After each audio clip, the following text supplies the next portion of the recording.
Assalomu alaykum qadrli futbol muxlislari, qadrli vatandoshlar va meni ko'rib turgan barcha muxlislar. Menimcha ushbu videorolikni faqat futbol muxlislari emas, umuman har bitta o'zbekistonlik futbolga aloqasi yo'q insonlar ham ko'rishi mumkin. Chunki ushbu bahs oddiy futbol bahsi emas edi. Ushbu bahs 34 yillik kutgan mevamiz edi. Ha do'stlarim, ming afsuski O'zbekiston terma jamoasining jahon chempionatidagi yurishi mana shu tarzda yakun topdi.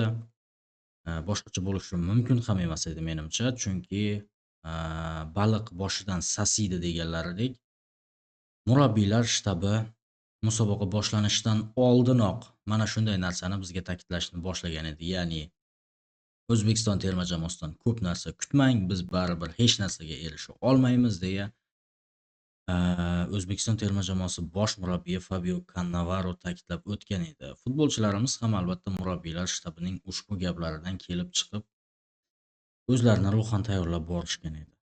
Va ichkarida ham bunga o'xshash gaplar bo'lganligiga aslo shubhada emasman.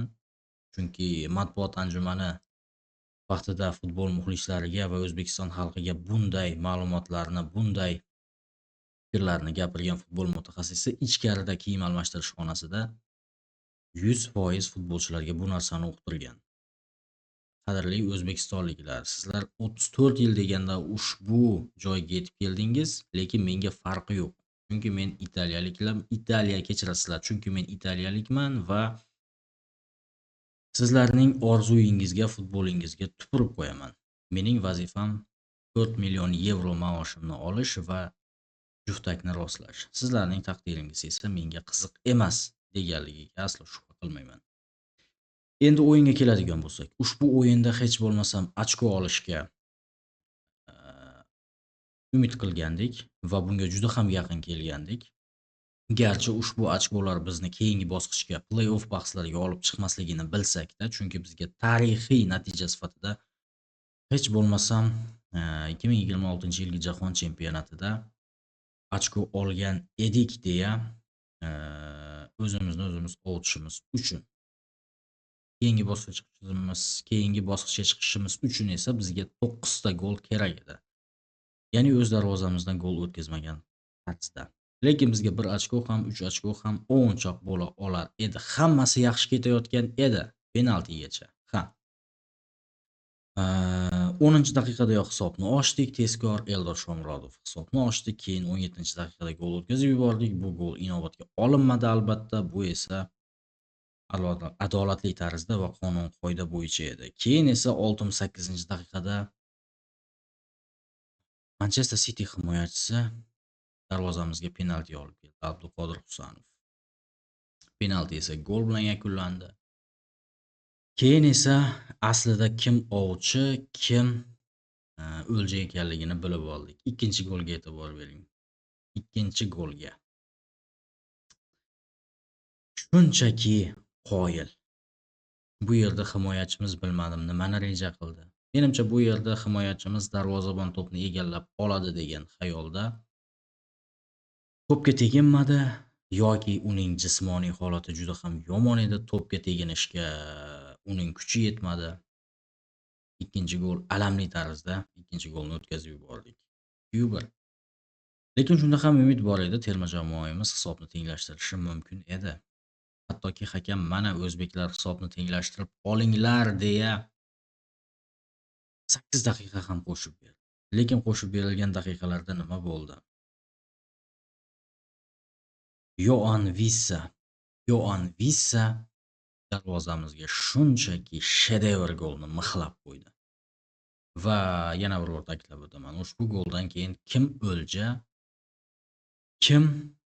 ekanligini Yoan Vissa bizga uqtirib qo'ydi. Biz o'zimizcha Kongo terma jamoasidan ochko olamiz, Kolumbiya bilan durang natija qayd etib Kongoni yutamiz va 4 ochko bilan 3-o'rinni egallagan holda keyingi bosqichga chiqamiz deya xom xayolga berilgan edik musobaqa boshlanishidan oldin. Lekin Yoan Vissa va Kongo terma jamoasi aslida mana shunday rejani ular tuzganligini bizga namoyish etishdi. Ular Portugaliya bilan durang natija qayd etishdi. Kolumbiyaga mag'lub bo'lishdi. O'zbekiston terma jamoasidan esa 3 ochko olishdi va adolatli tarzda keyingi bosqichga yo'l olishdi. Akalar, biz tuzgan rejani aslida Kongo terma jamoasi tuzgan ekan va Kongo terma jamoasi bu ishni amalga oshirib play-offga yo'l oldi. O'zbekiston terma jamoasi esa uyga qaytadigan bo'ldi. Umid qilamanki, yo'l-yo'lakay muzqaymoq yeyishga ulgurishadi yigitlar. Bu bizning birinchi jahon chempionatimiz edi. Bu biz uchun tajriba bo'ldi. Umid qilamanki, keyingi va undan keyingi jahon chempionatlarida ham ishtirok etib, bundanda yaxshiroq natijalarga erisha olamiz. Agar jismoniy holatimizni to'g'rilasak.